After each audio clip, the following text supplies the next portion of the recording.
Hi everyone, I'm Alex Fafega. I am the co-founder and director of creative technology at a design studio in London called Kamuzi.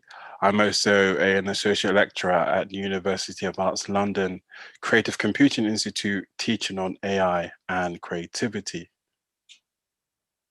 Hi, everyone. I'm Nima Iyer. I am an artist and a technologist working at the intersection of data design and technology.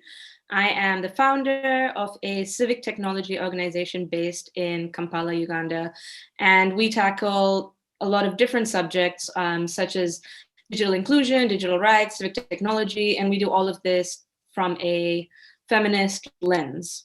And so we're here today to discuss how art is a potent tool in scrutinizing tech and rallying users and holding those who make it accountable. So thank you so much for joining us today. And if you would like to ask us any questions over the course of this discussion, then the hashtag is dialogues and debates. So let's get started. I'm going to ask Alex the first question, which is, Alex, what drew you into using art as a tool for tech activism?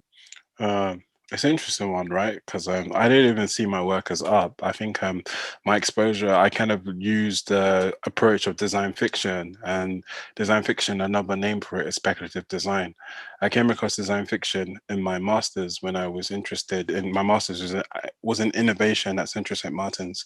And so there was somebody came to speak about this whole world of speculative design, which is a design approach where it makes products not for commercial purposes but products to critique things or to challenge things or to question things. And I was very intrigued about making stuff to question things. In order to, I didn't even see myself as an activist. I think I'm very a bit of a skeptic to use that word for myself. But I thought about how could I use this medium to create things that can spark conversations and dialogues about the way how technology is being embedded in society and how those things can happen. So that's kind of me. So I'm not. I wouldn't call myself maybe an artist or an activist, even though I have seen my work be recognized as art in recent times. But you know, activism, maybe I don't know. I feel like I'm a bit of a skeptic of calling myself that. Interesting. I think for me, I reflect some of what you're saying. So I didn't go to school to study art or tech. I actually studied public health, but I was always drawn towards art. And then I found a tablet lying around my brother's apartment, and I took it and I started scribbling. And actually, my Instagram name is still Nima Scribbles.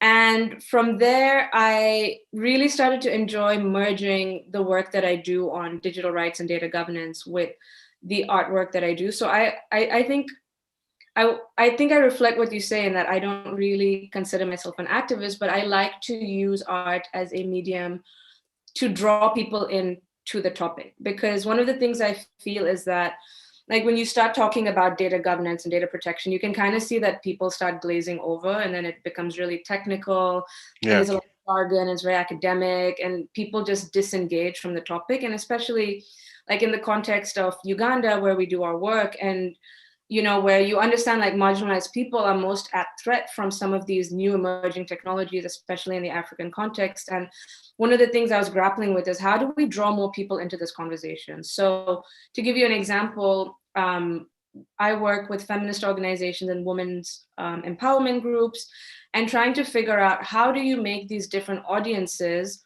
also embed digital rights and these kinds of discourse into the work they're already doing, because it already applies to them. Like in the topic of online violence, which is some research that we've done, of course, these groups have been doing amazing work on fighting sexual-based violence, but now it's moved to online spaces, and now there's a disconnect between the two groups. So those doing online violence and those who have been doing work in the sector for ages are no longer talking to each other. But I feel like when you use art, you suddenly remove those barriers that make things academic or technical, and people can really see it and engage with the topic. And so yeah, I guess that would take me to another question that I have for you. And I'm really excited to learn more about your work. So I'd love for you to tell our audiences, what are some of the favorite projects that you have worked on where I guess you could kind of apply very loosely tech art as a tool for tech activism? Well, you mentioned, you talked about feminism, and and I, so one of the sort of first opportunities I ever really had to sort of try to business artistic technology and design together was working with the Feminist Internet, an Mm. organization that came out of, or spun out of, University of Arts London, led by Charlotte Webb and a few others as well. And so at the time, the Feminist Internet had conducted a lot of workshops, and they really wanted to sort of not just do these workshops, but also how can we have some prototypes that stem out of the workshop. So the first ever sort of collaborative project we did together was designing the feminist Alexa, where I taught over 40 or University of Arts London students how to be voice interface designers over like a 3-day period. And so we taught them like how to engage. And when we talk about feminism, it was more about the feminist design principles, and how we can embed those principles into how we product design and how we product development. And then at the end, there was a prototypes and there was an exhibition that led further down the line through the support of an organization. We created also FEXA. FEXA is a chatbot that teaches you about bias in AI systems. That kind of led down to stuff like also created something called the Ada bot with the Ada Lovelace Institute, which was kind of trying to communicate what the Ada Lovelace Institute was doing, campaigning against, like facial recognition and technologies. And so that was an example there. Stemmed to like a workshop, which was actually originally created for my master's project. How does AI augment human relationships? And so that's a workshop series where we get people to engage in like speculative fiction, design fiction, about like looking at how AI affects human relationships now, and then trying to get people to be involved in that process of ideating how would it affect human relationships in the future. It's a fun workshop that tries to allow people to engage in the conversation about technology and perspectives. And it's always meant, those things are always meant to be fun and educational. That kind of stemmed a bit more into the Invisible Mask, which was actually supported by Mozilla for MozFest 2019. And the Invisible Mask is basically based on this cap here. Like we ordered a bunch of caps on Amazon.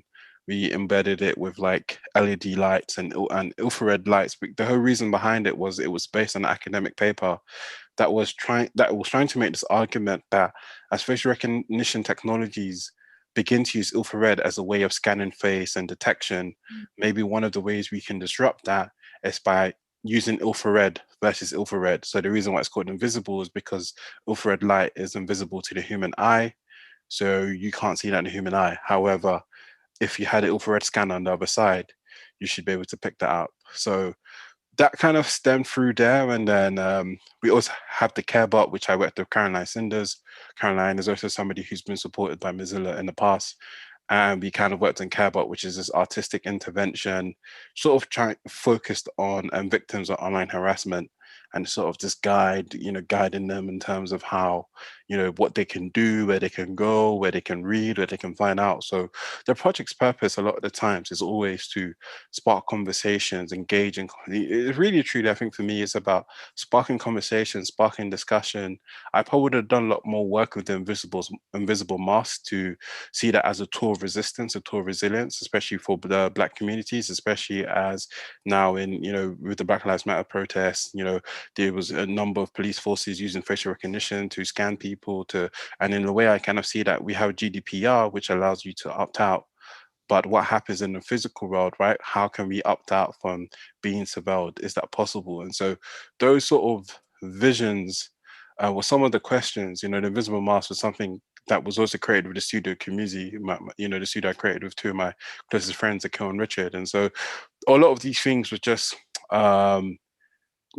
yeah. So I would never really see these things as I'm an artist or I'm an activist. I just think I'm a person who was just quite interested in the world and had many questions and thought, okay, if people are giving me these platforms or these mediums to maybe use these skills that I've developed on myself, I might as well use it to have good conversations. So that's how I've kind of always approached it in my head, to be honest. I just have fun doing it, and making sure that I can sustain my stuff while doing it as well. It's also been important.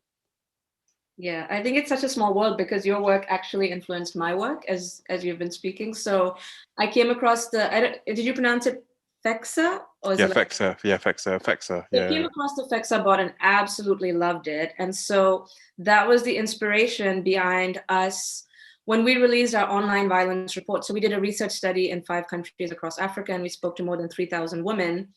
And when we released the report, we released it as a bot that you interact with.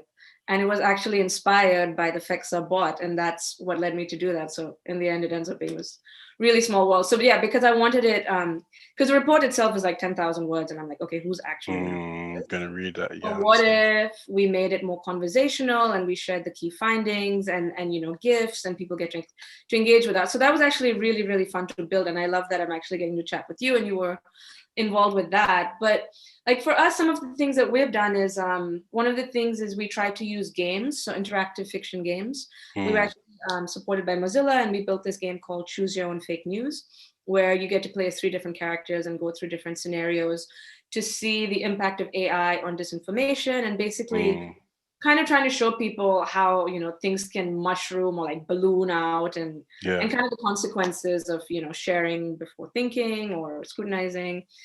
Some of the other really fun ones we did was we made a mockumentary called The Price is Wrong, in Kampala. So we got like well-known comedians, and we shot this documentary about digital security and safety.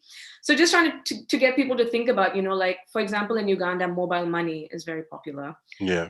And so we built skits around that, and it's actually really fun. And you just check it out. It's called The Price is Wrong. It was really fun to make, and just a totally different way of talking about things that usually live on reports. And Yeah. so yeah, so for us, it's about a lot about like using games and bots and finding people where they are. We have a really cool project where we do data artistry. So we work with the communities to collect data, and then we paint these really huge murals all over the city based on that data. So kind of the conversation of like, how can you think about data? It's not just a spreadsheet, right? Because that's what people think usually, but it's so many different things. It's your voice, it's your Yeah. face. It's trying to open that conversation up, but it's really fun because it's so much of it is like, as you say, speculative, and especially when you think of like Afrofuturism, like what kind of new things can we imagine? And it's just such a fun place to experiment and get people's ideas on these kinds of topics. Yeah, Sam. But yeah, and I guess for you, who do you think, as you said, kind of you just see yourself more as a maker, not really an artist, but who do you think are your main audiences? And I'm really interested in the project you talked about where people get to interact with like relationships with AI. So kind of what is the reception to your projects been like? Well, I just got a reception on based on the experience with Fexa, so that was nice. That was lovely. Because I think we launched Fexa back in God knows, damn, like 2019. But I feel like March or April 2019, one of those times there. I remember working on that, traveling and flying to Greece at the same time working on it. So I think that reception was well received. I'm not sure. I think a lot of the times I'm kind of detached with a lot of things. The feminist Alexa, designing the feminist Alexa, that was obviously the first starting point. That did really well. With the workshops, how does AI augment human relationships? We had, obviously, like I said, that's how my thesis.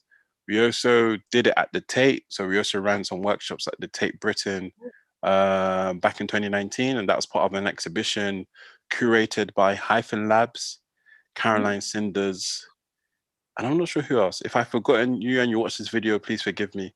The last couple of years has been a madness in a way.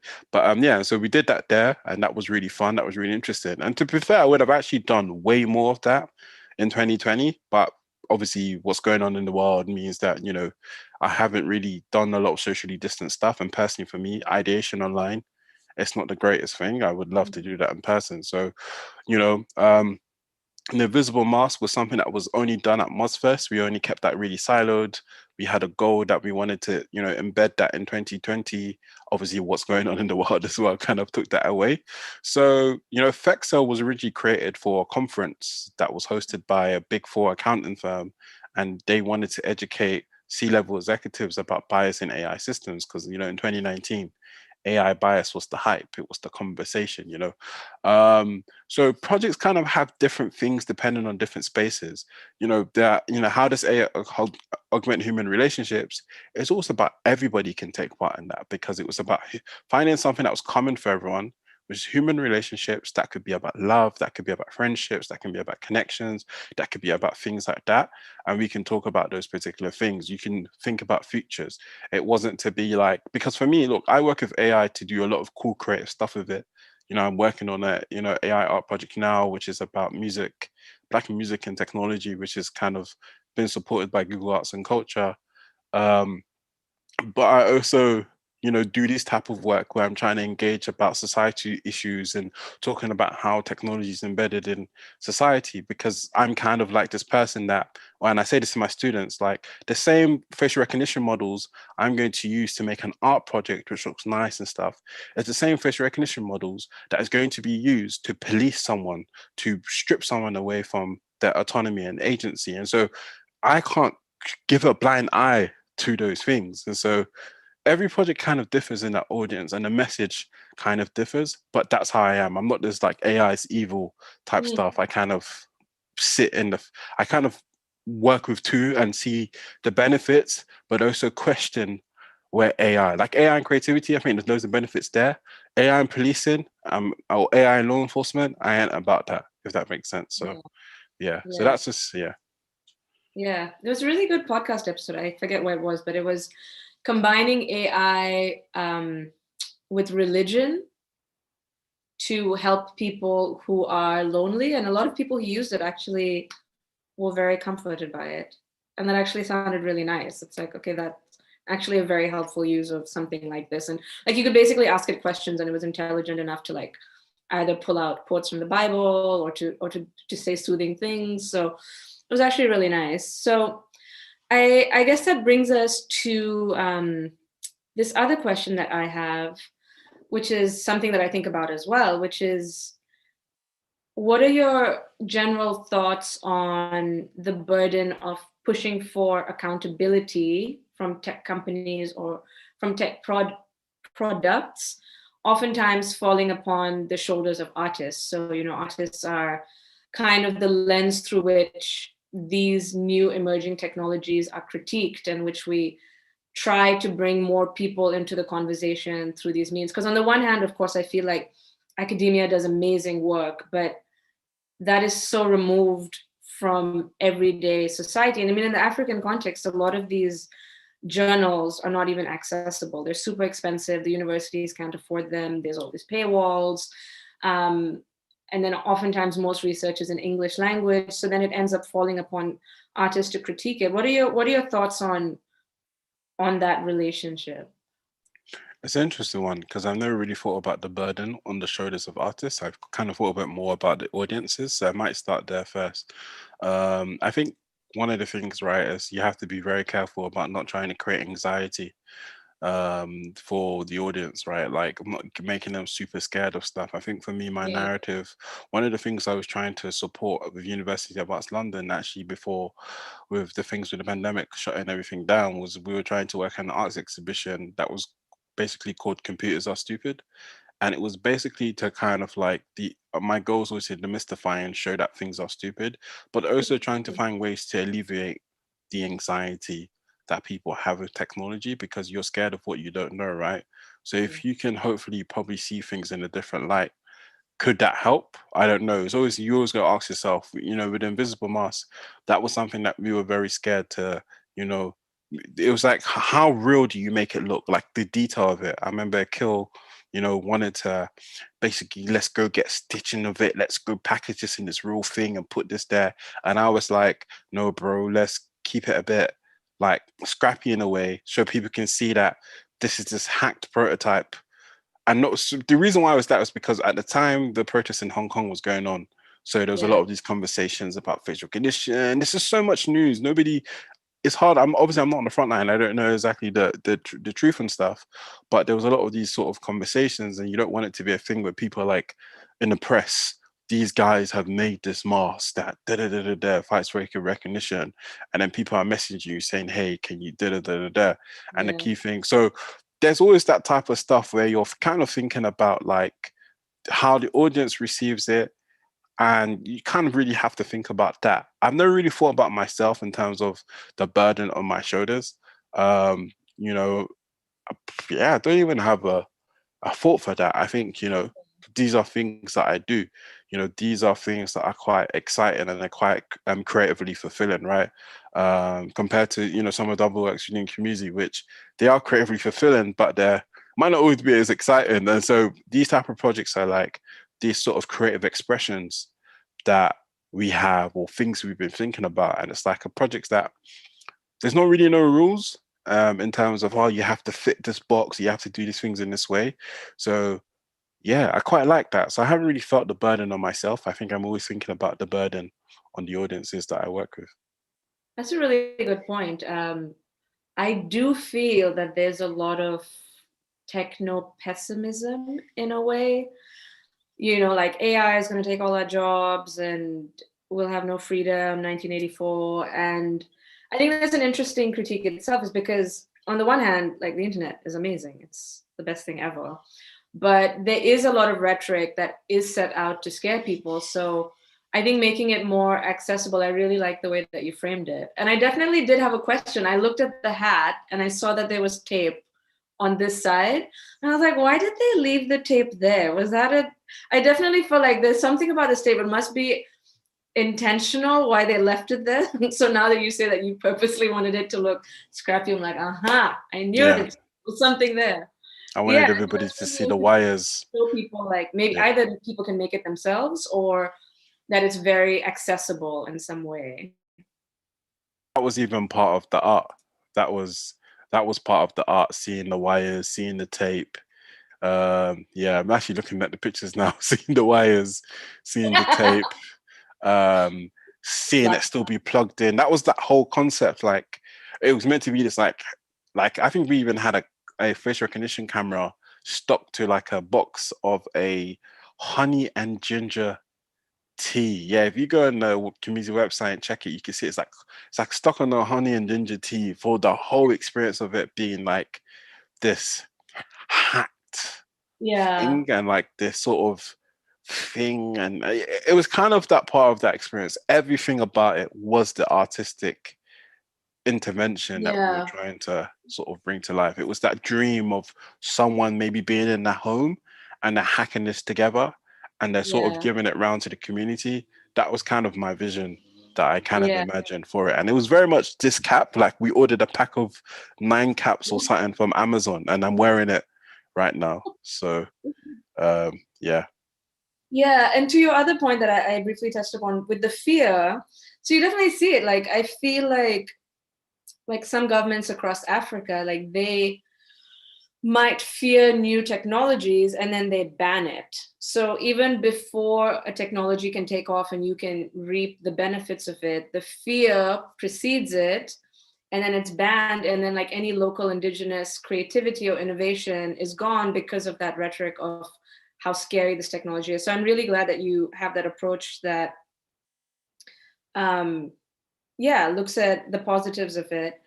And I wonder maybe like a bit like, because a lot of feminist theory is based on care. And so like thinking about like the artist standpoint as well, like, that's kind of where the question came for me in terms of shouldering the burden, like being the one to critique these technologies. But I really like that you think more about how your audience are feeling. So I really do like that approach as well. But I think we are now out of time. So I'm really glad to have met you, to have known that you were the person behind FEXA, and that led us to our project. So the link is ogbv.policy.org if you want to check what your work inspired. And yeah, it's been lovely chatting with you, and I can't wait to see what else you're working on. Yeah, thank you. I just want to say I'm one of the people behind the FEXA bot because, shout out the feminist internet. And yeah, thank you so much. This was obviously a short conversation. It seems like there was, obviously, if it was longer, we could have gone into a much more, deeper conversation. But I will definitely love to connect with you because I don't think we even said to anyone here that this is also the first time that Nima and I are actually speaking. So it's sounding like good vibes. So yeah, we should definitely talk after. But thank you so much for your time. And yeah, we'll definitely catch up. Thank you. Thank everyone for watching this as well. and Right. hope to see your Remember, questions. it's hashtag dialogues and debate if you want to ask us any questions.